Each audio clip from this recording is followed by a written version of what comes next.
本当の安らぎですね。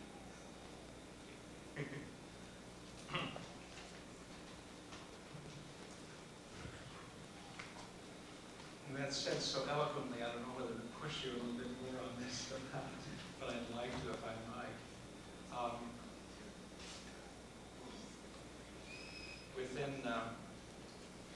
I agree to a great extent so on that. And I think you've raised one of the issues that we have to face as an entire world now, and that is the issue of power. You talked about powerlessness, accepting that with a kind of a state of humility before in your paper. And I think we've gotten into a great deal of trouble with the kind of control and domination that we've exercised in the world over and over again, and I understand it to be a part of the modern world. But there does seem to be emerging a new paradigm at times, one not based upon dominance and coercion, but on cooperation and interdependency. And it's been helpful for me to make a distinction in that regard between the words control and influence. I agree very much that we can't control our life or control another person's life, but I think we deeply influence one another's lives. And if I thought that I couldn't influence another's life, I don't know that I'd be a hospice chaplain. It seems to me that there is some capacity to influence a person's life or his or her experience or appreciation of life, even as we come into contact with one another. And even as I think that you're trying to do now with us, to influence us with your presentation today.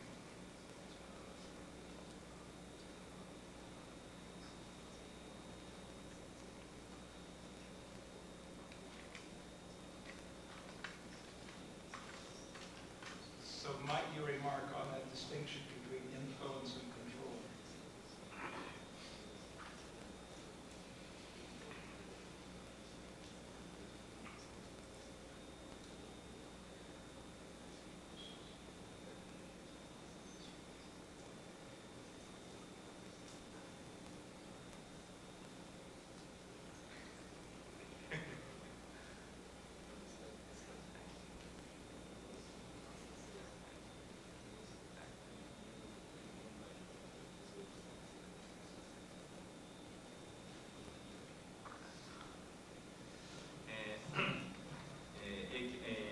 臓器移植を第三世界の人たちとですね、臓器の利用するのか提供するか提供を与え合うのかということなんですけど、ルールがきちっとできてですね、やれるならばいいんですけども、しかし知らず知らずのうちにやはり強い人が弱い人を犠牲にしていくということはこれは免れないことだろうと思います。ですから常に我々はその弱者の側に立つという容姿なんだなと思います。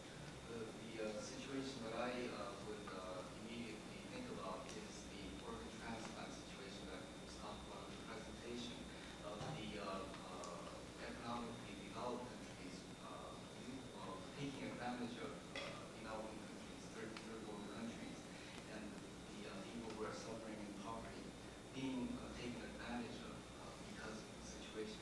And most of the time it happens that a person who's receiving the organ, a family that's receiving the organ, doesn't even know of those situations. And it's in those situations that major problems exist. And so, of course, to be able to influence is something that we all, in a good way, will try to do. But until, as far as specifically the problem of organ transplants, until there are some firm rules that are put in place on a global level, that the problem will continue to exist. People will still continue to be taken advantage of. これは他の経済環境の問題も同じなんですけども、第三世界に行ってですね、その状況を見てこないとわからない問題だろう。Regardless of whether it's problems that are based in economics or environmental issues and so forth, that until we actually go to the third world countries and see the situation with our own eyes, we cannot understand the problems that exist. 中南米でですね、ストリートチュードレンが誘拐されて、臓器移植のために誘拐されていくという現状、あるいはフィリピンだとかタイなどでですね、貧しい人たちが腎臓を送ると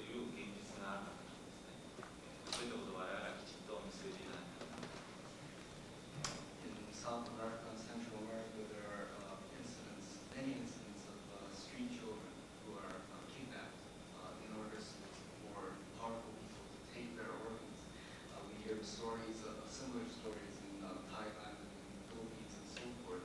And these kinds of situations are not known to the entire world. そういうことがそういうことにならないようなことになる。 We are all working, I think, to ensure that those kinds of things continue to happen.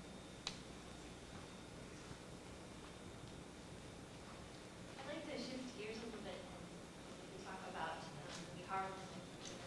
I'm wondering, how is the Bihar hospice different from the other hospices in Japan, Christian hospices? What makes Bihar a Buddhist? Are there specific Buddhist practices that are involved? Could you just talk a little bit about that?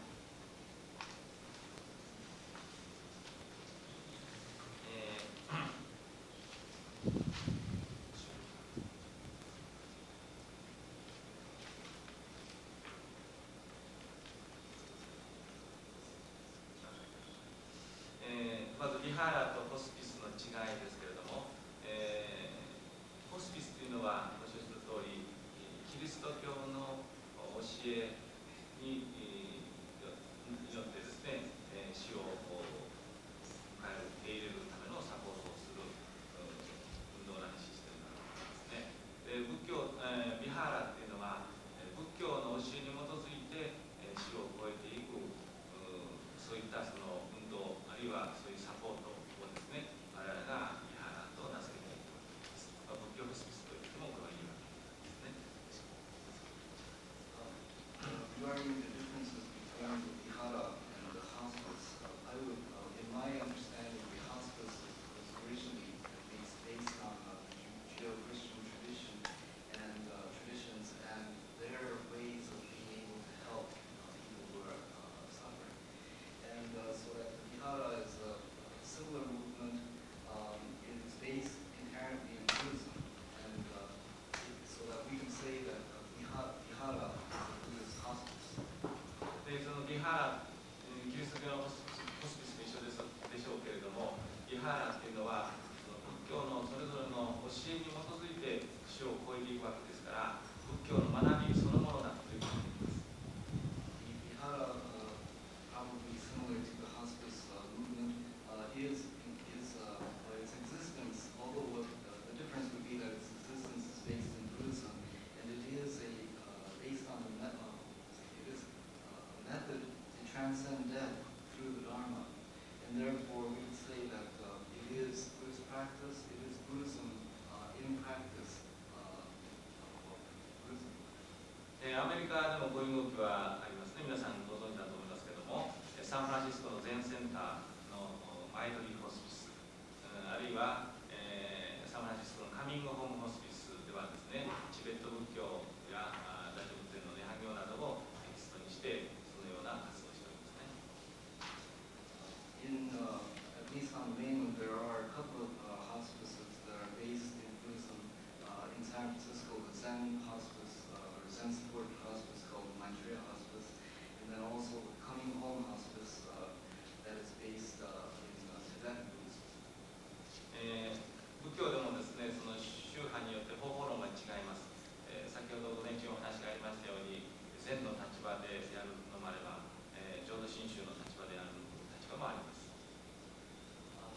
Depending on the denomination or tradition in Buddhism, methodology is different, practice is different, and therefore this morning we heard a presentation of how Zen would look at death or how Zen would deal with death.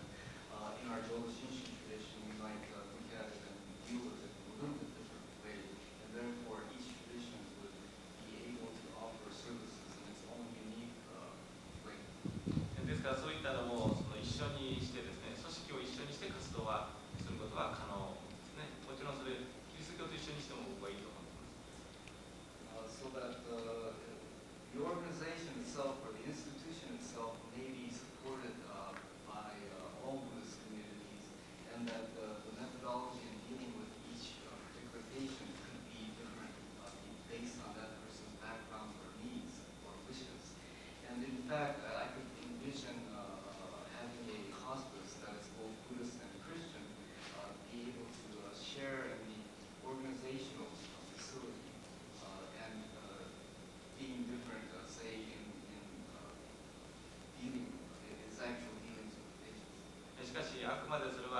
者の選択に任せるべきだと思いますね。患者が浄土真宗の患者ならば浄土真宗、禅の患者なら禅の禅、真宗なら真宗という形で対応すべきだと思います。But we should always we should always respect the wishes of the patient himself. That if the patient wishes to have, say, the Jodo Shinshu methodology, then to be able to provide that, if the person is sent that not to be able to provide that, to always honor the wishes of the patient. Thank you. 先ほどのお話の中で言いましたように、私たちは死ぬ方法はありません。もう生まれてきておりますから、皆さん必ず死ぬわけです。As I mentioned earlier, because we are already alive, there is no way that we can escape. 死をいかに受け入れるか、共に学びたいと思いますね。I would like to continue to study together with you how best we can transcend fear. それはたった今から死をタブーにしないで、死を見つめて学んでいくことだと思います。It is not to avoid or to consider death to be a taboo, but to face it straight on and to reflect deeply on death itself. Thank you very much.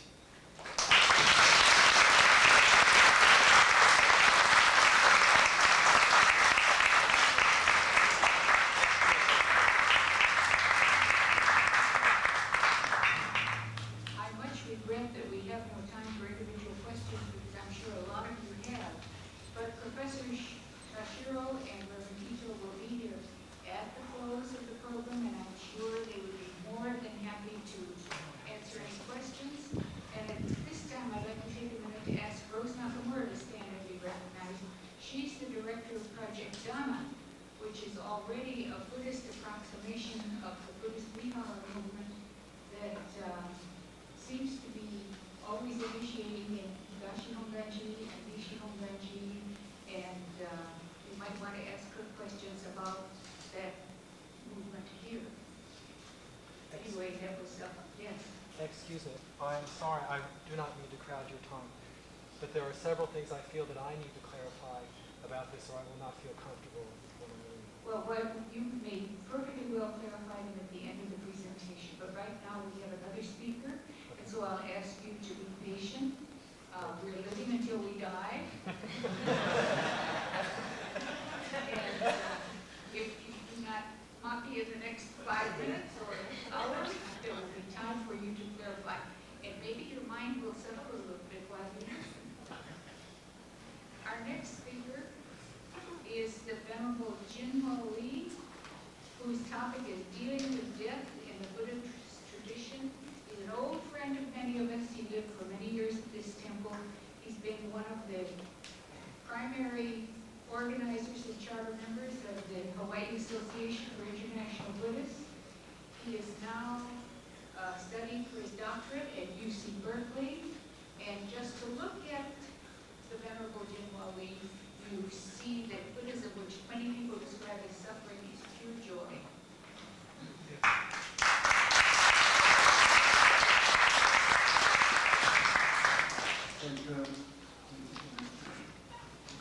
Okay, just stand up, please, and have a some exercise.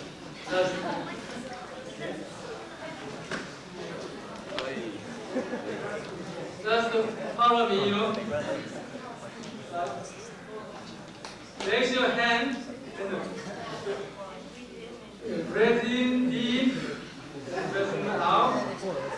Breathe in deep, breathe out. Breathe in deep, breathe out. Okay.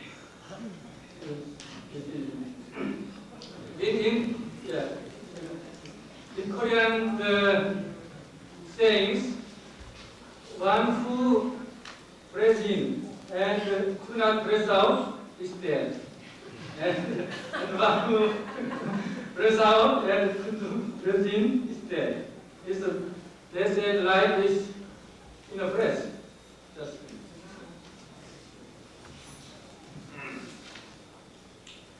it's my responsibility to represent Korean traditional Buddhist teaching approach and certain ritual service about this.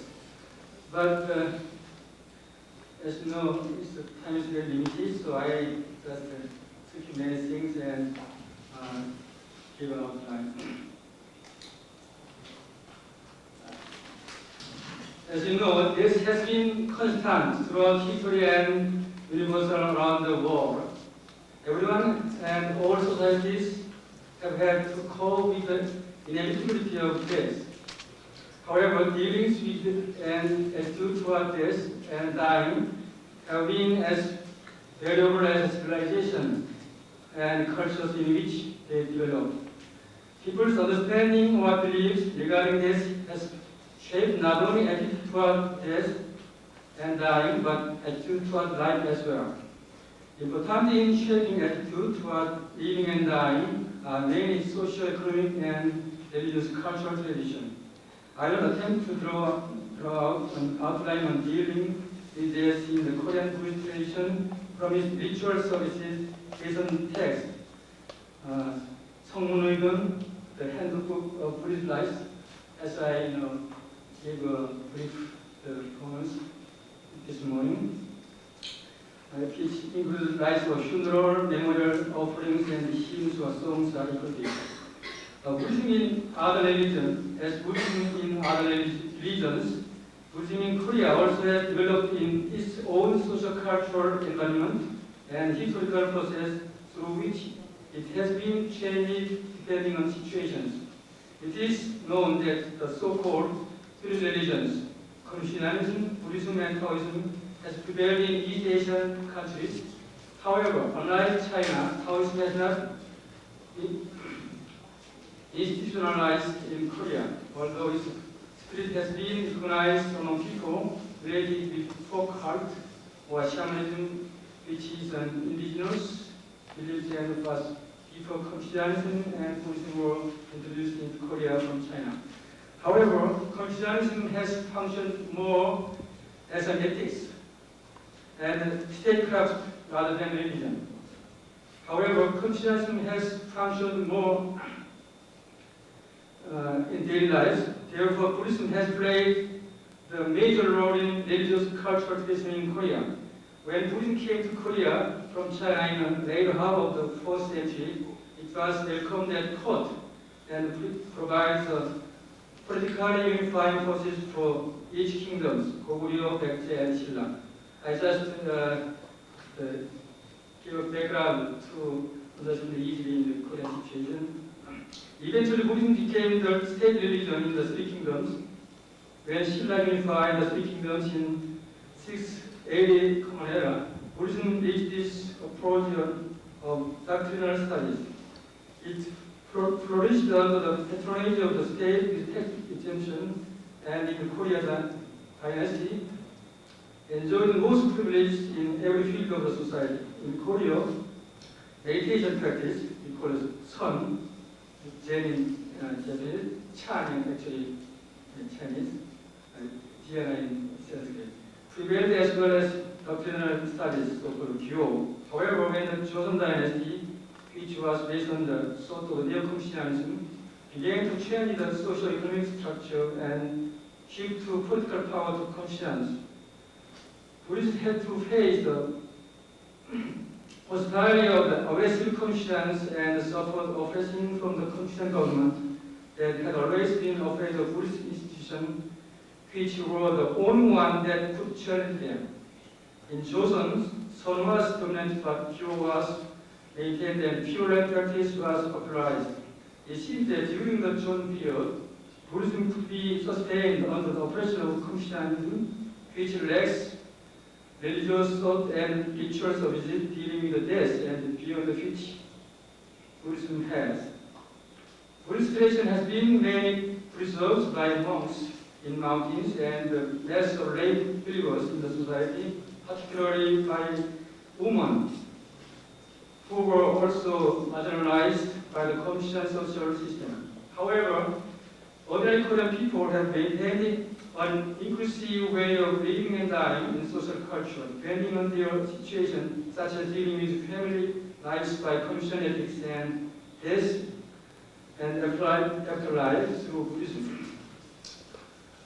As an attitude toward death, before we examine the traditional Korean Buddhist attitude toward death, let's briefly review dominant attitudes of Confucians and Buddhism in general.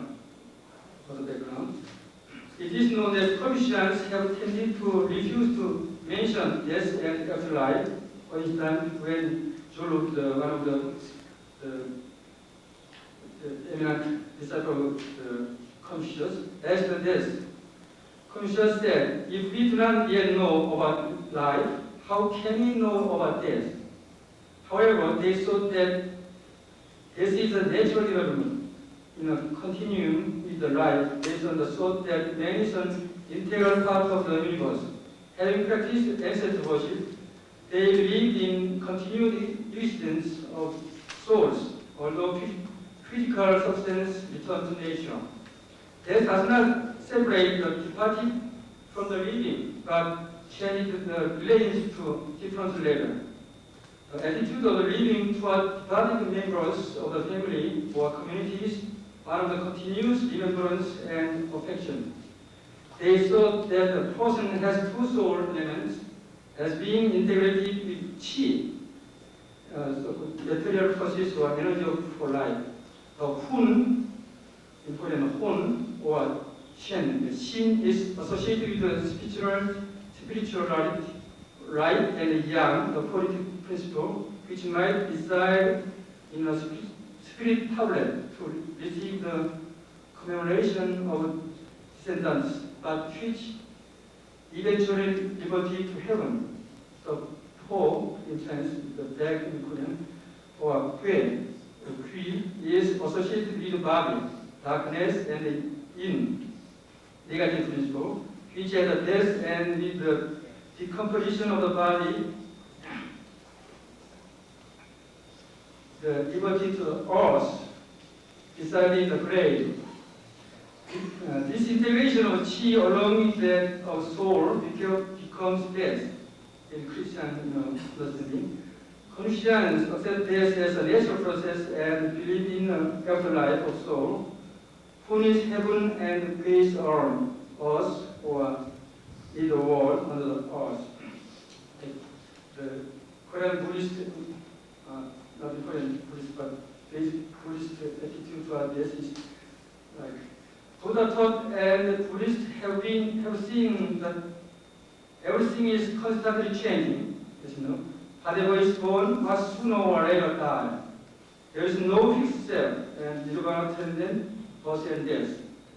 Therefore, this is a process of change, and is only overcome through achieving nirvana. This is made seen as happening to the physical body, but destroying the organization of the elements which constitute it, and as an unavoidable step in the continuity of personal life from birth, which is an ongoing process of transmission of the entire evolutionary process in all its possibility and probability. Buddhists mainly deal with this in two ways of soteriological process. One is to attain enlightenment for nirvana, and the other is to bring about a more favorable afterlife or rebirth. Without attaining nirvana, one will be reborn in a certain rhythm according to one's karma. There are 6 directions of rebirth: that of heavenly beings, so devas, of malevolence, spirit, ashura, of human beings, of animals, of hungry ghosts, and of hells. Then, some practitioners try to live as though slowly death as so-called great death, which refers to the death of ordinary or dualistically consciousness of birth and death. Ordinary Korean Buddhists, particularly among lay people, have concerned and managed their lives through complex Buddhist tradition, which includes not only thought and practice of various Buddhist schools, but also some basic Confucianism and folk beliefs. Now I will introduce a kind of pre-modern melody Haeshingo, song of regeneration, from which we can grasp general ideas of ordinary Korean Buddhist attitude toward living and dying. Haeshingo can be sung or simply recited without any helps from musical instrument and without any performing restrictions. It seems that Haeshingo, as its title literally means, mainly focused on regenerating people and has been sung not only by Buddhists but also non-Buddhists because it has much common touch. Following is my extraction from Haeshingo regarding human life and death or afterlife. One should appreciate that it is best fortune to be born as a human being who can become a sage through transformation from an ordinary person. One should know and practice the three basic human relations between sovereign and subject, father and son, husband and wife.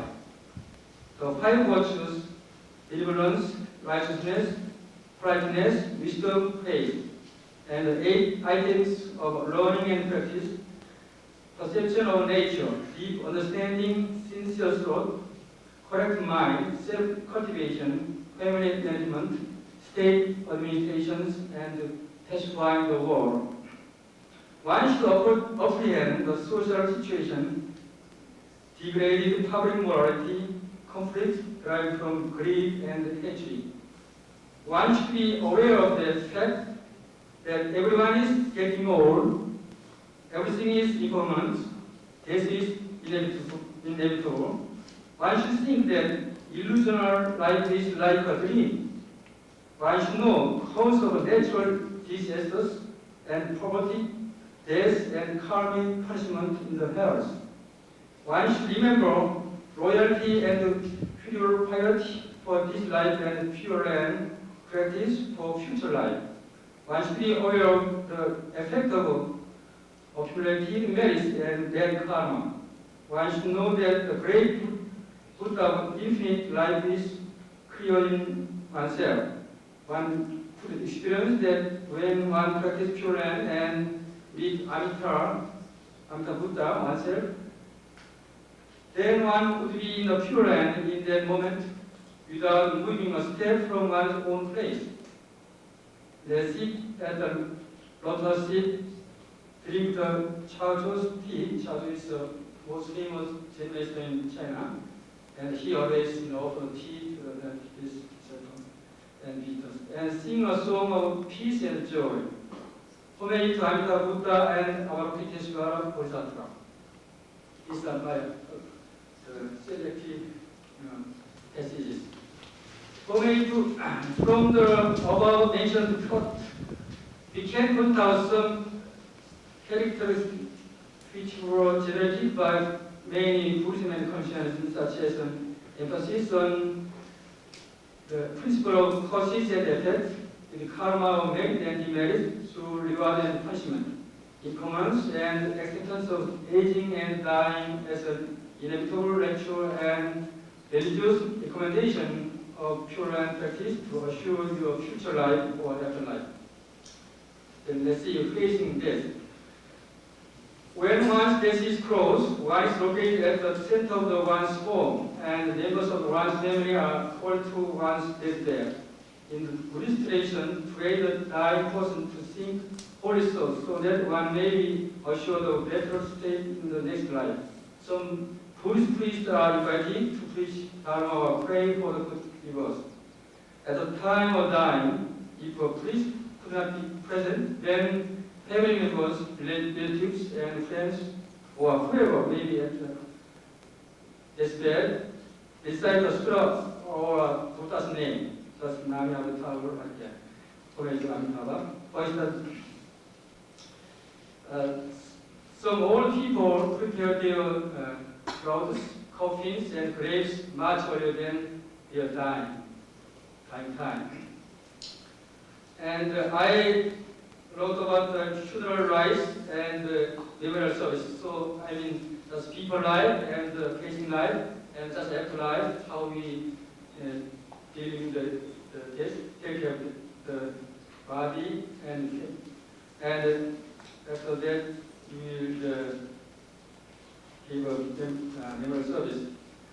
But I've been doing enough time, so I skip these things. I wrote this based on the text. This morning we have heard something from the text. By the way, that is one of the most important things, the precept of the impermanence. You can imagine the basic idea of the text. This precept of impermanence is recited by preceptor or priest in front of the dead.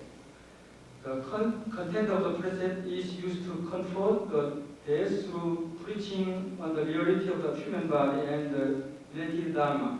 Through the passages, the precept of impermanence is a major door through which one enters nirvana, and the compassionate by which one crosses over the sea of suffering. Therefore, all Buddhas have also entered into nirvana by this precept, and all sentient beings have been crossing over the seas of suffering by this precept. So, it's just remind the spirit of the dead and said, you today have escaped far away from the sensation of your organs or senses and have approached in the spiritual consciousness alone to receive the unsurpassed pure precept of Buddha. How happy you are. So here, this is a fortunate thing that, unfortunate. So it does cheer up the spirit of death. We can understand how important the precept is through this. It says that one's physical body, which was composed of the four elements, is not supposed to be attached and reluctant to depart. It also states the 12-link chain of causation or dependent origination and encourage to eradicate ignorance, which is the origin of the birth and death. It emphasizes the impermanence of the physical body by a force. Whatever is phenomenal is impermanence. This is the dharma of appearance and disappearance. When both appearance and disappearance disappear, nirvana will enjoy.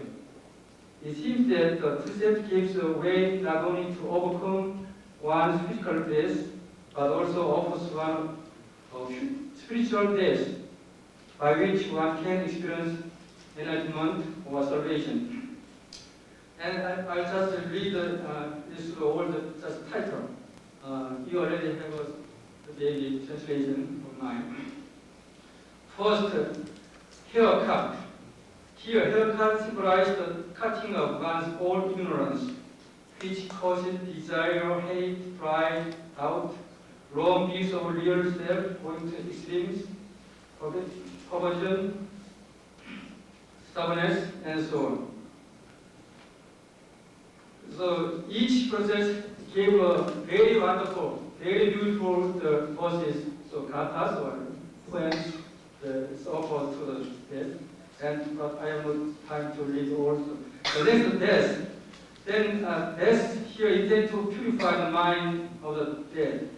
This is for washing away the thought of illusion from death and obtaining one's diamond life is in destructible body, which refers to the eternal body or true body. Then washing hand. Washing hand is to show the principle that Buddha Dharma of the universe is in one's palm, coming from nowhere as an image of the clear moon appears on 1,000 rivers, going to nowhere as a clear space covers all part of the land. The next is washing feet. It means a complete all practice. And on the crossing, then putting on crosses, then putting on cap to the desk, and the right sitting refers to emptying dharmas, and such seats refer to a house of Buddha or Bodhisattva. And in coughing or internment, then moving coffin. In this moment, spiritual offerings are given, such as wonderful enhancement is in front. Joy of meditation is the food. In the north, south, east, and west, everywhere is cheerful, like that. So then the procession. The order of the funeral procession is traditionally designated as follows. First, the man or boy must carrying a red flag on which the title and name of the dead are written in black or white. Next, the man or boy followed carrying the spirit stand on which a spirit tablet, sometimes with a picture of the dead, is placed. Then, priest or the funeral leader is next in line and is in the turn followed by the carrier with the funeral. Male mourners come next, led by the chief mourner. Then relatives, friends, and other participants will some carrying banners eulogizing the death. You saw the videos, many flags carrying by the followers. The number of participants and the passing place are considered to design the procession. And there are two ways, burial and cremation. So that's people for the burial, people putting the coffin into the earth, final dharma service is offered to the dead, emphasizing that the spirit of the dead should not attach to the body and should go to the Pure Land or be reborn in a good place. It is usually said that all sentient beings, body and minds are like an illusion. The body form belongs to the four elements. The three periods of times are all equal. Ultimately, there is no coming and going. At the end, cheering words are delivered. Return to the underground where your final resting place is forever. Your body and spirit will be fine and your posterity will be well enough. Your spirit will be returned to Buddhist paradise and joyfully run around there as you wish. The concluding verses are, Dharmakaya fills up the 10 billion worlds, universally emits golden light to shine on the world of human beings and God. A piercing forms suitable to all beings like a moon under the clean dawn. However, he is a body of perfection and just sit down on the seat of the precious lotus. Therefore, cremation, just before the lighting the funeral pyre on which coffin has been placed, a torch is held and the following dharma service is offered. This fire is not the fire of the three poisons. It is the fire of Samadhi, of Buddha. It's not the natural. The light is bright and glorious and universally shines through the three time periods. The flame is brilliant and permeates the universe. If one obtains the light, one becomes equal to all Buddhas in a moment. If one loses light, one will follow, cause and death forever. Return the light and reflect, attain sudden enlightenment and immortality. Depart from defilement and sufferings and obtain joy of parinirvana. And presenting fire, while lighting the fire, the following was to remind the deaths are sad. The three conditions harmoniously come together and make an illusion for a while. The four elements scatter and suddenly obtain emptiness. How many years have you wondered about the sea of illusion? Now, escape from the three seems, from there seems very happy and cheerful like prosperity. When a wooden horse falls down, the rider turns over once. from inside the great red flame, the cold wind is released. It's kind of a koan. And the farewell is just sent to the spirit. When flames have spread around the coffin, our farewell remarks send the spirit of the dead is delivered. For instance, since you have adapted yourself to all conditions and circumstances, you take a peaceful rest. Therefore, we have complete cremation according to the law, and the designated process is having cremated both body, dead land a great way for 100 years, enter the gate of the one way to Nirvana.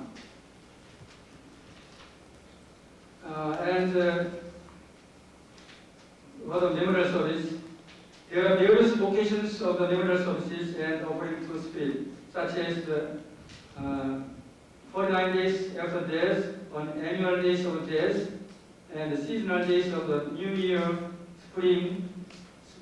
It means the 105th day after the winter solstice. Ulambana Day, the 15th days of the 7th lunar month, and Korean Thanksgiving Day, the 15th day of 8th lunar month, and autumn, some days in the 10th lunar month. Memorial services or offerings to spirits on these days are related to ancestor worship. However, content and procedure of the service is similar. Therefore, I will actually plan to introduce the most popular memorial service here, but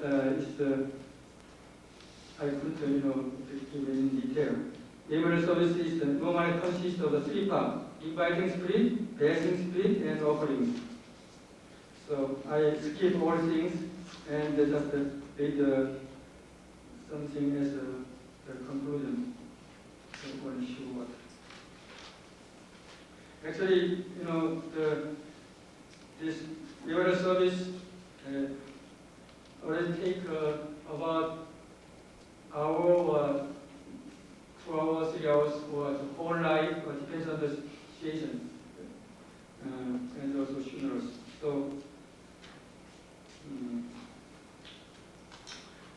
from the above, I can say that dealing with the living and dying in the Buddhist tradition in Korean seems very spiritual as well as natural process. Buddhist practitioners have not paid much attention to physical body and death, but have concerned themselves with the spiritual body and death. In contrast to monkhood, ordinary Buddhists or common people are not much concerned about spiritual death, but with the present life or good rewards after this life. Designation and content of the everyday life dealing with the dying have related to unite and to purify not only the mind or spirit of the dead, but also all participants of the life. Most people have been aware of the fact that aging and dying of human being is inevitable. Therefore, the reality of getting old and preparing for the facing death is expressed and reminded of through various kinds of arts and lives to regenerate the meaning of living and dying. Through such a cultural tradition, the lives of people of society can be managed and sustained meaningfully. Content of the Buddhist tradition dealing with living and dying in Korea are basically similar to other Buddhist traditions in East Asian, but because the principle of thought and practice are common. However, we see that Buddhist lives of living and dying in Korea are mainly based on Sun tradition and Pure Land practice with the teaching of some minor texts such as Diamond Sutra, Heart Sutra, Flower Garment Sutra, Avadanta Sutra, Lotus Sutra, Perfect Enlightenment Sutra, and Pure Land Sutra. Most of the verses cited from this text.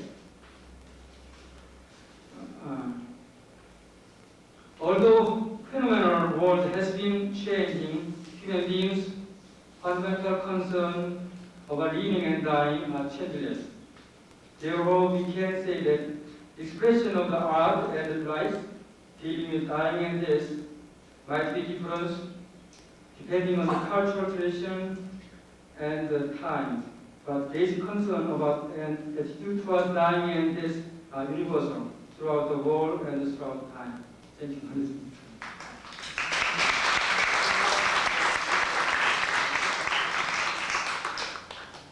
Right now, thank you.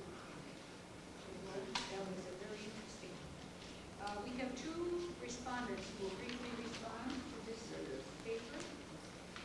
Mr. Kyung Tai Hong, UH graduate doctorate student in the Department of Philosophy, and Dr. Sondra Songjak Do, social worker with the Catholic Immigrant Services. Is that not what you are? Pardon? That's all right. That was what I was told, and I'm just, depending on it. So please correct the information.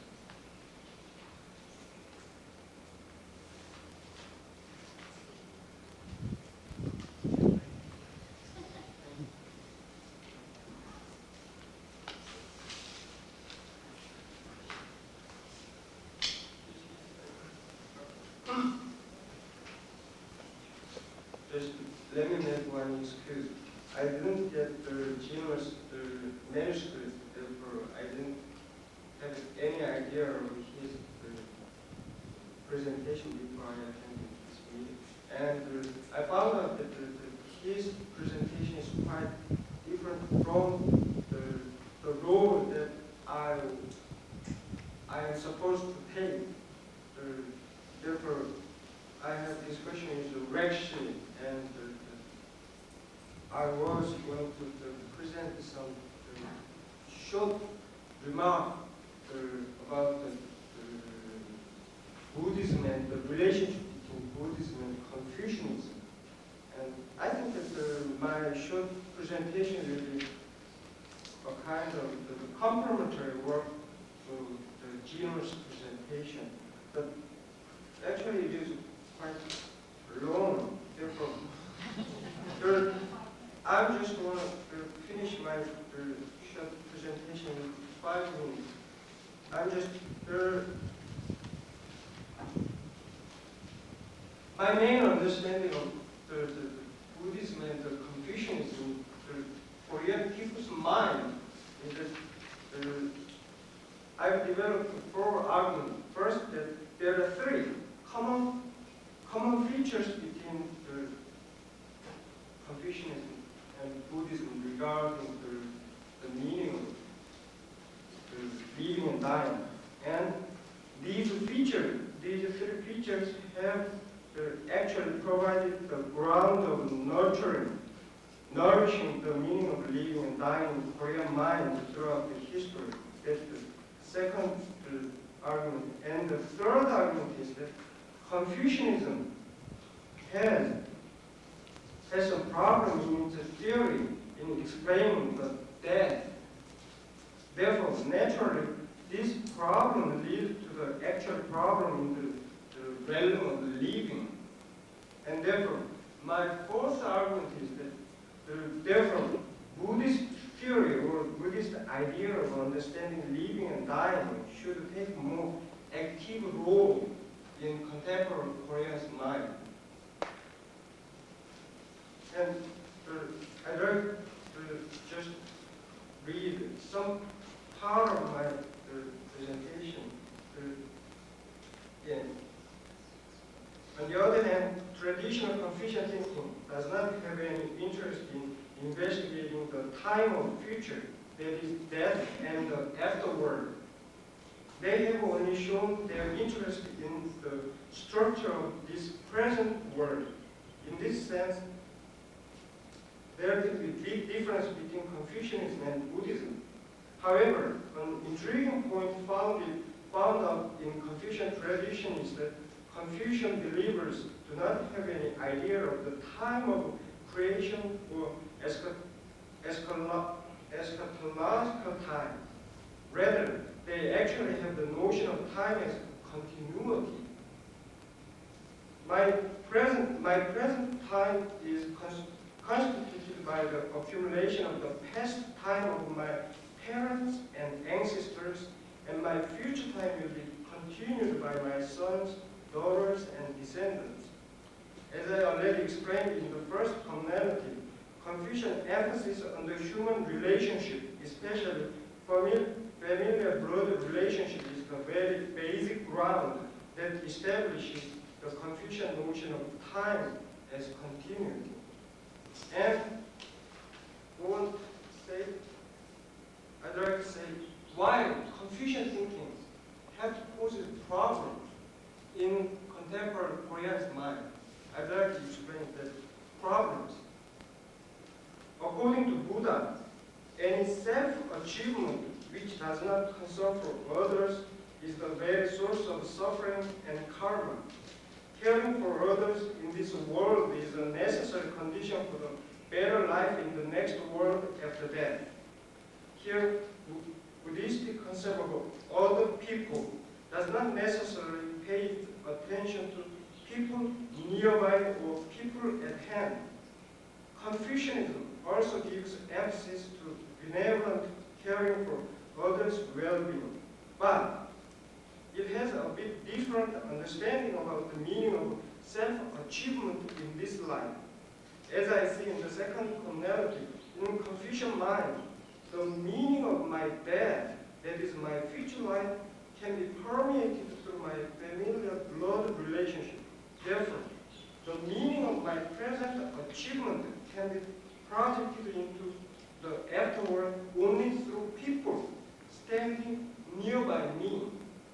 Therefore, there is a high possibility in Confucian tradition that people tend to give love partially. They can say that my family first, my group first, and my society first.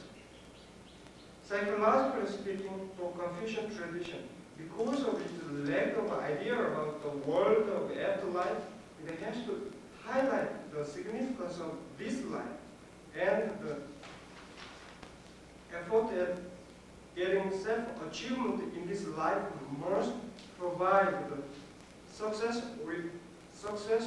orientation and attitude. And because of its attitude of overcoming death in terms of blood lineage, it has to have tendency of partialism in human relationship. In contrast with Confucian tradition, Buddhism has a much better position to provide more appropriate model of human relationship. But unfortunately, many parts of Korean culture has been stained with partialism and secular success orientations. And contemporary Korean minds are also immensely influenced by such a Confucian tradition.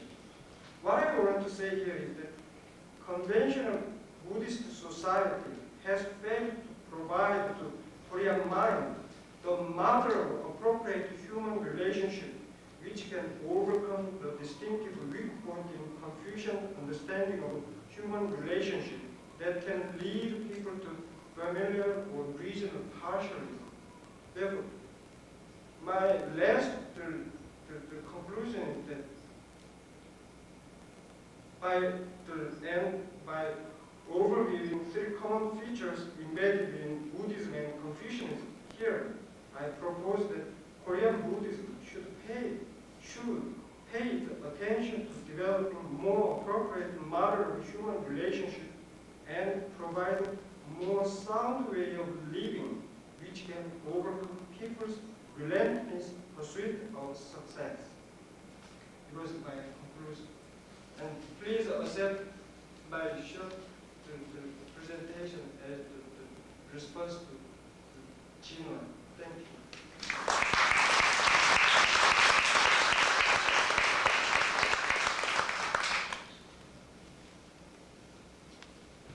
Could you please introduce yourself? Thank you. I have two names. English name is Han Brown. Korean name is Sun Brown. I have social work education background, but I'm not affiliated with the Catholic Immigration Services. I work for the state government as an administrator, and I also teach part-time at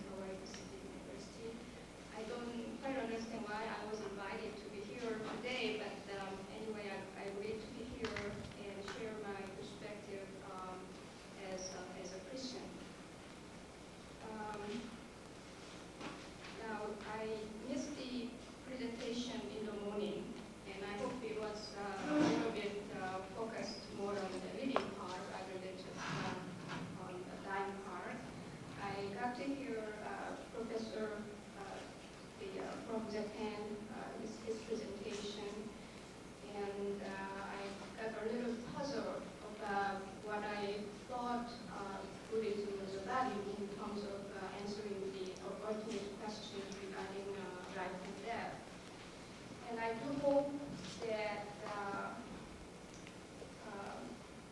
there's some differentiation in understanding death and the meaning of death from Buddhist point of view.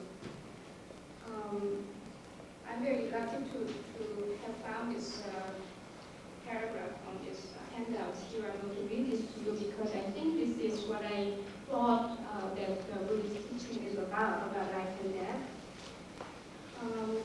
On page 9, birth is originally no birth, death is originally no death. Birth and death are originally void, but reality is forever. And I do understand, I don't claim that I understand this perfectly, but I must say that I do understand to some extent as a Christian. And I'm sure that as a Buddhist, a lot of people would understand. The wording here is that birth is originally no birth. It didn't say life. And it also said death is originally no death.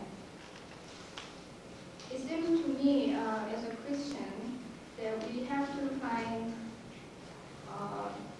illusion as much as in death, as much as in death. We might also find illusion in life, vice versa. I heard earlier that we have to remember that life is illusion. It seems to me that some Buddhists tend to focus so much on the power of death rather than on the power of life. And my logic is that if it's correct to think of death as reality and life as illusion, I think it's also correct to think of death as unreality and illusion, and think of life as a reality and truth, eternal truth. And that's the way from this perspective, I understand this particular sentence here, which is teaching of Buddhism. And I would like to think that Buddhism, although it does not have the same sense of God as the deity, I think that in truth, Buddhism and Christianity meet together in celebrating the power of life rather than the power of death. And this is what I understand to be, and if I am not correct, I would like to correct it. Thank you.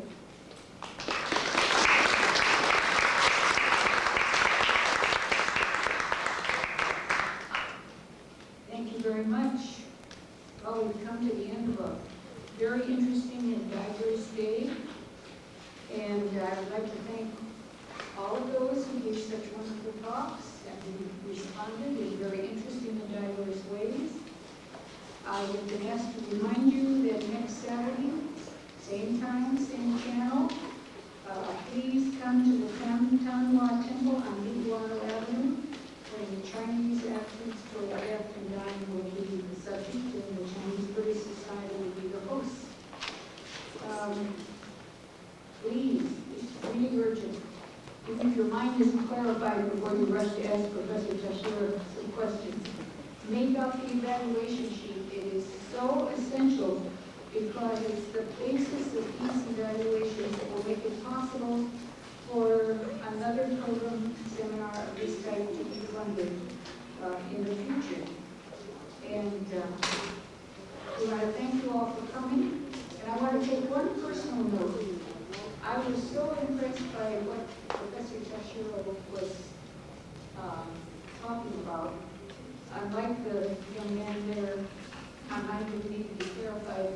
But I am going to suggest that the Hawaii Association of International Buddhists, and we usually give about 3 or 4 symposia a year, that we do a symposium on spiritual counseling from a Buddhist perspective. Because I think that every tradition, Christian ministers, Buddhist priests, lay people working in Project Dana, people working with Hospice Hawaii, that it would be a very interesting symposium to discuss the nature, need, possibility for needed training for spiritual counseling, because that seems to be a very primary message that's, we have all the technical things for the medical community, but it's the spiritual component that seems to be lacking. So watch for that next fall. Thank you all for coming. Safe journey home.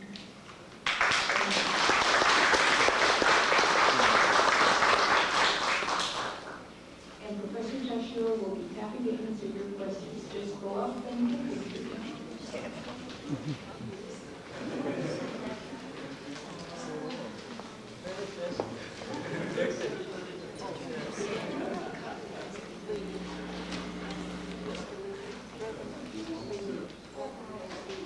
I would just like to say a very sincere thank you to K1 Sartano and the hospitality for opening their doors and their hearts and all their support. Thanks very much.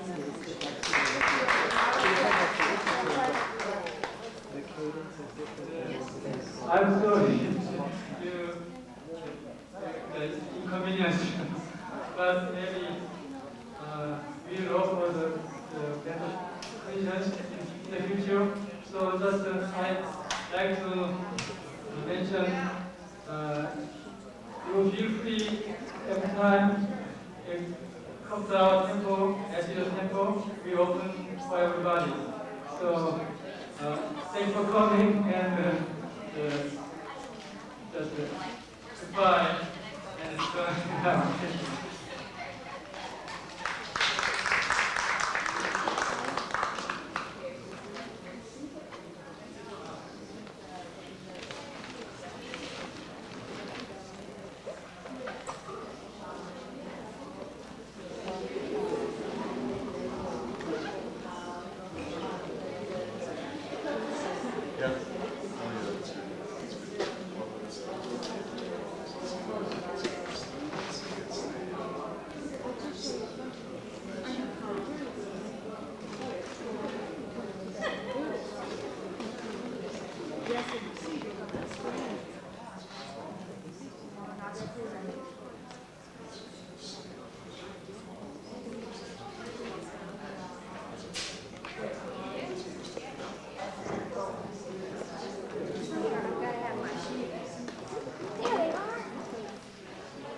No. Yeah, I should like to mention about the last person's comment. She's a Christian. Yeah. Yeah. Oh, no, no, the guy before that. Yeah, but Oh, okay, but the last more your question is more, she felt this Buddhism more pay attention to the Christianity or the life, but the Buddhist way is just overcome the dualistic way. The ultimate or just the highest doctrine of Buddhism is just non-duality. So we always, emphasize there are no, differences, both and this, in superficially or physically, but in a kind of essence or spiritual or kind of eternal or true body. It's a kind of she mentioned illusion. Illusion means we don't know the reality. So through enlightenment, through practice, we realize, and there are no, the death actually, and no birth. So there are no suffering or, defilement or any sadness. That's we kind of natural process or kind of we maybe we can achieve better lives and continuously. So we give just more hope than any other religion, and there are no fear about death, and that's why the Buddhists more emphasized now and here, every moment, is very important. So most people, they lack of the, such, cosmology or the concept of time or, universe. But Buddhism included all. So, I mean, just the past and present and the future is not divided. It depends on our, the view. There are certain, differences, but, more whole or, true view. There are no such things. So, I mean, without the concern of the death, we could not realize our lives more valuably or meaningfully. So it's kind of different aspect of the one thing. So we should know or see perfectly or completely from the life or the reality. And about the Confucianism, I don't know. As I mentioned, Confucius himself, he just would not like mention about the future life, after life. As he said, now even present life is not is difficult to clarify or to know. And how about the afterlife? So that's why, as I mentioned, most Korean people or East Asian people lives through the Confucian ethics for daily lives, but it's not the real religious the function. So, that's why not only Koreans but East Asian peoples, including Chinese, Koreans, Japanese, or Vietnamese, their life is very complex. As I mentioned, Buddhism, Confucianism, Taoism is very, cooperative for the people's life. So it's very inclusive way, not like Western God-centered religion, just only the one follow one God and the exclusive way. But we just just accept all good things. Right. Okay. Thanks. I know, me too. The contents ですよね。儒教と仏教の対立のところですか。で、儒教っていうのはライフがほら生命に限りがあるっていいんだという部分もあるけれども、同時に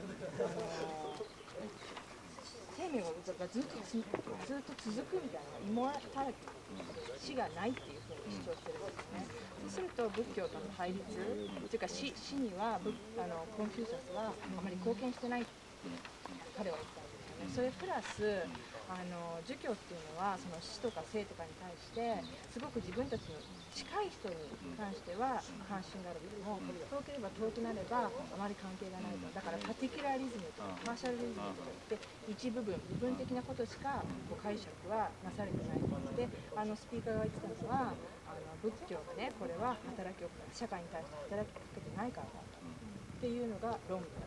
確か仏教の働きかけてない、仏教がその社会貢献をしていないと、そのもっとねいいね人間関係っていうのは仏教で本当は提示されるべきだと。だってコンフューシャスのパーシャルリズムが一部分だけ。儒教がそういう立場なんでしょ。そういう立場なのになぜ、でも、コリアンのマインド、韓国人のマインドの中では、コンフューシャスの方、儒教の方が強いと。でもそれはね、部分的でもういろんな国際化とか、その社会そのものの中でも、それはちゃんと機能していないと。良くない機能だ。だから仏教は何かをした方がいいっていうそれは彼が言ったんです。So what was your question? Well, so what is the question? I've told him about the Confucius and the partialism and Buddhism stance. So what is your question? There was a question coming from within this context. Oh, in the context. Yeah. This whole idea that This Buddhism whole is idea. not doing anything. Yeah, that it should yeah, do right, more. Yeah. それに関してどう思われますかっていう。And he mentioned the family, like, and like, 僕はもう一つよくわからないんだけども、 you know, 儒 like, 教は儒教なんでしょ、仏教は仏教なんでしょ、それで儒教はその道徳的な生き方をこう仁義礼智信でやるわけでしょ。で仏教はその主を超えるためにもちろんその三世を貫く一つの立場を持ってるわけですよ。それがそれでいいんじゃないの。で仏教の人たちがもっと So he's 積極的 arguing に that as if it's in the Koreans' mind, right? The Confucius and the Buddhism, and it's kind of mixed Buddhist, and it should be the Buddhists should influence the Confucius to change. But in his sense, he's saying that it's two separate. Why do Buddhists have to make a move to change Confucius? There is no way that one religion could change another.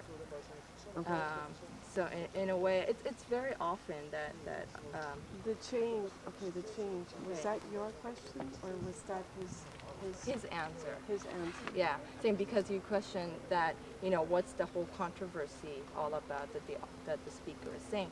So in I'm a his little mind, more practical. And what he was saying was something like, my body is next to his body, and that this is Confucianism, that Confucianism care more about my warm body being next to his warm body, and Buddhism comes over. I think he was saying that the Confucius is only orient or act within the closer of the egocentric kind of, right? Oh, okay. But is again, opposite. as I'm practical, the warm body. Could you tell me about the warm body part?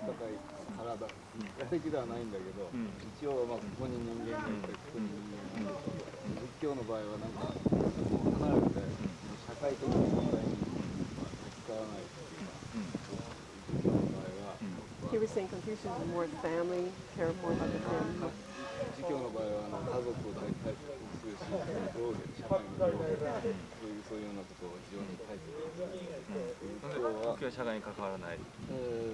そうね。各社のそのスピーカーが言ったことが、多分フィリオパイティこうの問題だと思うんですよね。僕はむしろ仏教のことはよくわからないけども、今仏教は非常に社会的な関わりをねしてると思いますね。今僕らのこのビハーラっていう活動もそうだし、タイの仏教とかね、ベトナムの仏教、あるいはチベットの仏教、みんな社会的な関わり、信仰運動を展開してるんですよね。Well, according to his action and his movement, there's nothing that Buddhists are making effort to participate in society, make changes, make difference, like Vihara, what he's doing. So he doesn't understand what the authors are saying, what the question is, what the point the author is saying. He stands in a different position than the author or the speaker. That's his answer. 韓国では宗教が必要なことは朝鮮時代にすごく修行が強くなったんですね。はい。あれはどうしてかとすると、この王様が人々を支配するために宗教が必要だったんですね。であれは中国から入った東洋哲学。で仏教の場合は韓国ですごく古い歴史を持っているんです。日本も同じですね。日本も徳川時代には儒教を徳川幕府はメインの学問にしてましたけどね。それで王権なんか王様の権力を強くするためにこの儒教がやっぱり必要なんですね。She's talking about the general history of Korea, saying that it was the king of Korea who needed Confucian, who needed religion to control over people, and Professor Tashio said that it was the same thing in Japan too. それで韓国では宗教はこの宗教だとは言えないんです。In Korea, religion isn't what it is in the West. あれはどうしてかとすると、もうさっきの私が話した通りに宗教とは言えれるのは3つの条件が必要です。There's three characteristics of religion in a sense of Korean. First is 塾か人教中。全知識先生ね、仏教の先生。The first thing is teacher, the master. 初めに塾か人。2番目が信者さん。Second is the follower. 3番目の方が前世の話とか未来の話。それと地獄の話とか極楽の話がないと思地獄。Okay, heaven and hell, this life, the other, previous life, kind of like a karma theory. ね、それで宗教が必要なのは人々の心を清めるために必要で、死んだ後の希望をあげることです。しかし宗教は死んだらそれで全て終わりです。なんか未来とか死んだ後の天国とか地獄の話が全然出ないんです。韓国ではないんです。宗教はもともとないんです。宗教、okay. In Confucius, there is no sense of hell, heaven. Right. So. In Korea, it's considered a religion. それで人々が死ぬ時にも希望を持たせる。宗教はある程度はなんか哲学的で、ある程度は迷信的なことも持ってるんですよね。